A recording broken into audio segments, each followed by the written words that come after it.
So back pain உள்ளவங்க, இந்த sciatica பிரச்சனை உள்ளவங்க, இவங்களுக்குலாம் வந்து என்ன மாதிரி எக்ஸசைஸ் பண்ணால் வந்து கரெக்டாக இருக்கும் அப்படின்னு பார்த்தோம்னா, பொதுவாக வந்து இந்த பேக் பெயின் எதனால வருது அப்படின்றது நம்மளுக்கு தெரியணுங்க. பேக் பெயின் வந்து காமனாக வந்து ரெண்டு காரணங்கள்னால தான் முக்கியமாக வருது. ஒன்று வந்து டிஸ்க் பல்ஜ் ப்ராப்ளம் இருக்கவங்களுக்கு, இன்னொன்று வந்து முதுகெலும்பு தேய்மான பிரச்சனை உள்ளவங்களுக்கு.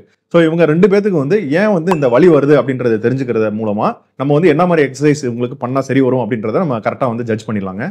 உதாரணத்துக்கு பார்த்தோம்னா நம்ம டிஸ்க் பல்ஜ் பிரச்சனை இருக்க பேஷண்ட்ஸ்க்குலாம் பார்த்தோம்னா நம்மளுக்கு வந்து பின்னாடி வந்து அந்த ஜவ்வு வந்து பிதுங்கி நரம்புகள் அழுத்தமாக இருக்குங்க. இது நார்மலாக நியூட்ரலாக உட்காந்துட்டு இருக்கப்போ பார்த்தோம்னா அந்த அழுத்தம் வந்து கம்மியாக தான் இருக்கும். அதே இது வந்து அவங்க குனிஞ்சு ஏதாவது ஒர்க் பண்றாங்க, ஒரு உட்காந்துட்டே வந்து கீழே வந்து கையை வந்து டச் பண்ண முயற்சி பண்றாங்க, இதில் வந்து ஸ்லவுச்டு பொசிஷன்ல கூன் போட்டே வந்து ரொம்ப நேரம் வந்து கம்ப்யூட்டர் ஒர்க் பண்றாங்க, இல்லைன்னா செல்போன் பார்க்குறாங்க அப்படின்றப்ப வந்து முதுகெலும்புல வந்து ப்ரெஷர் ஜாஸ்தி ஆகிறனால வந்து அந்த டிஸ்க்ல வந்து ஓவர்லோட் ஆகி இன்னமும் டிஸ்க் பல்ஜ் அதிகமாகி நம்மளுக்கு பெயின் கூடுறதுக்கு வாய்ப்பு இருக்கு. ஸோ இதான் வந்து ஃப்ளெக்ஷன் இன்டாலரன்ஸ் அப்படின்னு சொல்றாங்க. ஸோ ஜவ்வு பிரச்சனைகள் உள்ளவங்களுக்கு எல்லாத்துக்குமே வந்து ஃப்ளெக்ஷன் இன்டாலரன்ஸ் இருக்குங்க. ஸோ இந்த மாதிரி இருக்கவங்க வந்து ஃப்ளெக்ஷன் எக்ஸசைஸ், அதாவது ஸ்பைனை வந்து முன்னாடி பெண்ட் பண்ணி பண்ணக்கூடிய எக்ஸசைஸ் வந்து பண்றதை தவிர்த்துக்கிறது நல்லது. அப்படியே பண்ணாலும் அவங்களுக்கு வலி கூடுறதுக்கான வாய்ப்புகள் அதிகமா இருக்கு. ஸோ இந்த மாதிரி பிரச்சனை உள்ளவங்க, குறிப்பா வந்து டிஸ்க் பிரச்சனைகள் உள்ளவங்க பார்த்தோம்னா extension exercise, spinal extension exercise தான் பண்ணணுங்க.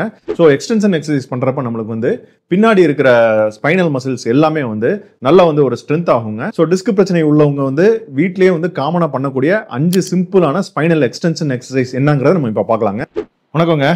முதுகெலும்பு பிரச்சனை, அதாவது முதுகுல ஏற்படுற ஜவ்வு பிரச்சனைகளுக்கு என்னென்ன மாதிரி எக்ஸசைஸ் வீட்லயே வந்து பண்ணக்கூடிய 5 சிம்பிளான எக்ஸசைஸ் என்னங்கிறத பார்க்கலாம். இப்போ பார்க்கக்கூடிய எக்ஸ்டென்ஷன் எக்ஸசைஸ் என்னன்னு பார்த்தோம்னா ப்ரோன் எக்ஸ்டென்ஷன் எக்ஸசைஸ்ங்க. இதுல என்ன பார்த்துருக்கோம்னா பேஷண்ட்டை வந்து குப்புறக்கா படுக்க வச்சுருங்க. குப்புறக்கா படுக்க வச்சுட்டு இந்த எல்போ வந்து ஃபுல்லா ஃபிளெக்ஸ் பண்ணிட்டு இந்த கைகளை வந்து நல்லா வந்து ரெஸ்ட் பண்ணிடணுங்க.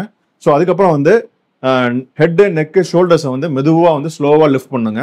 ஸோ லிஃப்ட் பண்ணி நம்மளால எவ்வளோ லிஃப்ட் பண்ண முடியுமோ அந்த இடத்துல வந்து ஹோல்ட் பண்ணிட்டு ஒரு 10 செகண்ட்ஸ் ஹோல்ட் பண்ணலாங்க. 1 2 3 4 5 6 7 8 9 10. ஸோ அதுக்கப்புறம் ஸ்லோவா வந்து பழையபடி நார்மல் பொசிஷனுக்கு போய் ரிலாக்ஸ் பண்ணலாங்க. 1 2 3 4 5. ஸோ அடுத்து வந்து மறுபடியும் வந்து ஸ்லோவா வந்து ட்ரங்க் அப்படியே வந்து லிஃப்ட் பண்ணி மறுபடியும் ஒரு 10 செகண்ட்ஸ் ஹோல்ட் பண்ணலாங்க. ஸோ இந்த மாதிரி பண்றப்ப பார்த்தோம்னா நம்மளுக்கு நல்லா வந்து neck muscles, upper trunk muscles, low back muscles இதெல்லாம் வந்து நல்லா ஸ்ட்ரென்த் ஆகும். எக்ஸசைஸ் என்னன்னு பார்த்தோம்னா இதே பொசிஷன்ல வந்து நம்ம படுத்துட்டு கோப்ரா பிரஸ் அப்படின்ற எக்ஸசைஸ் நம்ம பண்ணலாங்க. ஸோ அதுல வந்து நம்ம பார்த்தோம்னா அந்த எல்போ வந்து 90 டிகிரி நம்ம ஃபிளெக்ஸ் பண்ணி சைடில் வச்சுக்கணுங்க. பாடியோட சைட்ஸ்ல வந்து நம்ம எல்போ வந்து 90 டிகிரி ஃபிளெக்ஸ் பண்ணி வச்சுட்டு ஹேண்டை வந்து நல்லா கீழே வந்து ரெஸ்ட் பண்ணிட்டு மறுபடியும் வந்து அப்படியே வந்து head, neck, upper trunk and ஷோல்டர்ஸை வந்து மெதுவாக வந்து லிஃப்ட் பண்ணுங்க. இந்த எல்போ ஜாயிண்ட் வந்து ஸ்ட்ரைட் ஆகிற வரையும் லிஃப்ட் பண்ணுங்க. ஸோ அந்த லிஃப்ட் பண்றப்ப பார்த்தோம்னா நம்ம டோட்டலா வந்து பார்த்தோம்னா neck muscles, upper trunk muscles, low back muscles எல்லாமே நல்லா வந்து ஸ்ட்ரென்த் ஆகுங்க. ஸோ இந்த பொசிஷன் ஹோல்டிங் டைம் வந்து மறுபடியும் வந்து ஒரு 10 செகண்ட்ஸ் ஹோல்ட் பண்ணலாங்க. 1 2 3 4 5 6 7 8 9 10. ஸோ அதுக்கப்புறம் வந்து ஸ்லோவா வந்து பழைய பொசிஷனுக்கு அப்படியே வந்து ரிலாக்ஸ் பண்ணி பழைய பொசிஷன் போய் ரெஸ்டிங் ஃபேஸ் போயிடலாங்க. ஸோ இந்த ரெஸ்டிங் ஃபேஸ் வந்து மறுபடியும் ஒரு 5 செகண்ட்ஸ் நம்ம ஹோல்ட் பண்ணலாங்க. இந்த ரெஸ்டிங் ஃபேஸ் முடிஞ்சதுக்கு அப்புறம் மறுபடியும் வந்து ஸ்லோவா வந்து பழையபடி கம்ப்ளீட்டா ஃபுல்லா எக்ஸ்டெண்ட் பண்ணி ஒரு 10 செகண்ட்ஸ் ஹோல்ட் பண்ணலாங்க. ஸோ இந்த எக்ஸசைஸ் பார்த்தோம்னா இதுவும் டெய்லி வந்து ஒரு 10 ரெப்டேஷன்ஸ் பண்ணலாங்க. 2 to 3 டைம்ஸ் பண்ணலாங்க. ஸோ இதுக்கு பேர் வந்து கோப்ரா போஸ் எக்ஸசைஸ். தேர்ட் முக்கியமான வந்து ஸ்பைனல் எக்ஸ்டென்ஷன் எக்ஸசைஸ் பார்த்தோம்னா ப்ரோன் எஸ்எல்ஆருங்க. ப்ரோன் எஸ்எல்ஆர்னா வந்து prone straight leg raise exercise அப்படின்னு சொல்லுவாங்க. ஸோ இந்த எக்ஸசைஸ்ல பார்த்தோம்னா பேஷண்ட் வந்து ப்ரோன்ல படுத்திருப்பாங்க. குப்புறக்கா படுத்துட்டு இந்த எல்போ வந்து நல்லா வந்து சப்போர்ட் பண்ணிட்டு இந்த நீ ஜாயிண்ட்டை வந்து நல்லா ஃபுல்லா எக்ஸ்டெண்ட் பண்ணிட்டு நீட்டிட்டு இந்த ஹிப் ஜாயிண்ட்டை வந்து மேல் நோக்கி அப்படியே தூக்கணுங்க. ஸோ இதில் முக்கியமான பாயிண்ட் என்னன்னு பார்த்தா அந்த நீ ஜாயிண்ட் வந்து ஃபுல்லாக ஸ்ட்ரைட்டாக இருக்கணும். இப்படியே மடக்கி வந்து தூக்கக்கூடாது, ஸ்ட்ரைட்டாக இருக்கணும். ஸோ முடிஞ்ச அளவுக்கு 30 டிகிரிஸ் இதை லிஃப்ட் பண்ணிட்டு ஒரு 10 செகண்ட்ஸ் ஹோல்ட் பண்ணலாங்க. 1 2 3 4 5 6 7 8 9 10. ஸோ இந்த 10 செகண்ட்ஸ் முடிஞ்சதுக்கப்புறம் ஸ்லோவாக ரிலாக்ஸ் பண்ணி ஒரு ஹோல்டிங் டைம் வந்து ஒரு 5 செகண்ட்ஸ் விட்டுறலாங்க. 1 2 3 4 5. ஸோ அதுக்கப்புறம் வந்து மறுபடியும் வந்து ஸ்லோவாக வந்து நீயை வந்து ஸ்ட்ரைட்டாக வச்சுட்டு அப்படியே வந்து லிஃப்ட் பண்ணுங்க. இதில் முக்கியமாக நீயை பெண்ட் பண்ணக்கூடாது. ஸோ இந்த பொசிஷனை வந்து மறுபடியும் நம்ம ரிப்பீட் பண்ணுறோம். ஸோ இது வந்து ஒரு 10 டைம்ஸ் வந்து நம்ம ரிப்பீட் பண்ணலாங்க. 10 செட்ஸ் பண்ணலாம். ஒரு நாளைக்கு வந்து 2லேருந்து 3 தடவை பண்ணலாம். இந்த எக்ஸசைஸ் பண்ணுறப்ப பார்த்தீங்கன்னா இந்த லோ பேக் மசில்ஸ், இந்த குளூட்டியஸ் மசில்ஸ், இந்த ஆம்ஸ்ட்ரிங் மசில்ஸ்லாம் நல்லா வந்து ஸ்ட்ரெச் ஆகி நல்லா வந்து ஸ்ட்ரென்தனிங் கிடைக்குங்க. ஸோ இதே எக்ஸசைஸ் வந்து ஆல்டர்னேட் லெக்கும் இதே மாதிரி நம்ம பண்ணுறது மூலமாக நம்மளுக்கு 2 சைடுமே வந்து நல்ல ஒரு ஸ்ட்ரென்த் கிடைக்குங்க. ஸோ ஃபோர்த் எக்ஸசைஸ் என்னன்னு பார்த்தோம்னா சைல்டு போஸுங்க. சைல்டு போஸ்லையும் பேஷண்ட் வந்து ப்ரோனா தான் படுத்திருப்பாங்க. ஸோ ப்ரோனா படுத்துட்டு இருக்கப்ப நம்ம அப்படியே ஸ்லோவாக வந்து ஹிப் ஜாயிண்ட்டையும் நீ ஜாயிண்ட்டையும் ஃபுல்லாக ஃப்ளெக்ஸ் பண்ணிட்டு கம்ப்ளீட்டாக ஃபுல் ஃப்ளெக்ஷன் பண்ணிவிட்டு இந்த ஸ்பைனை வந்து ஃபுல்லாக முன்னாடி வந்து ஃப்ளெக்ஸ் பண்ணிவிட்டு ஆர்ம்ஸை வந்து கம்ப்ளீட்டாக ஸ்ட்ரெச் பண்ணி ரிலாக்ஸ்டு பொசிஷனில் கம்ப்ளீட்டாக எல்லாமே ஃப்ளெக்ஷன் பொசிஷனில் வந்து ஹோல்ட் பண்ணுங்க. இது வந்து ஒரு 10 செகண்ட்ஸ் ஹோல்ட் பண்ணலாம்.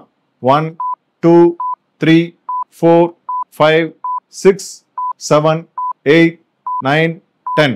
ஸோ அதுக்கப்புறம் வந்து ஸ்லோவாக வந்து ஆர்ம்ஸை வந்து உள்ள அப்படியே இழுத்தோம்னா அப்படியே வந்து ஸ்ட்ரெச் பண்ணி அப்படியே பழைய பொசிஷனுக்கு போயிடலாங்க.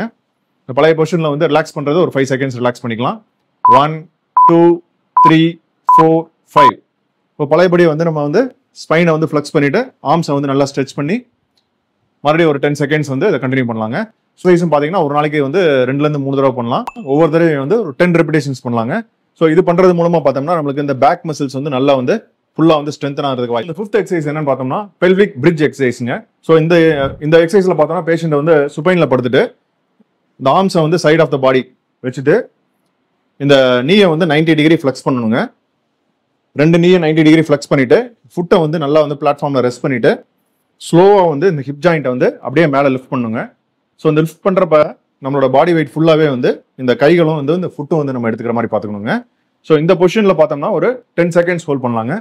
1 2 3 4 5 6 7 8 9 10.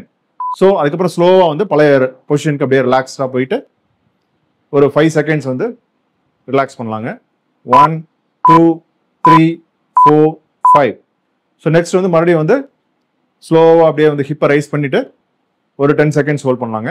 ஸோ இந்த மாதிரி பண்ணுறப்ப நம்மளுக்கு வந்து பேக் மசில்ஸு, ஃப்ரண்ட்ல அப்டமல் மசில்ஸு, ஹாம்ஸ்ட்ரிங்கு இது எல்லாமே வந்து நல்லா ஸ்ட்ரென்த் ஆகுங்க.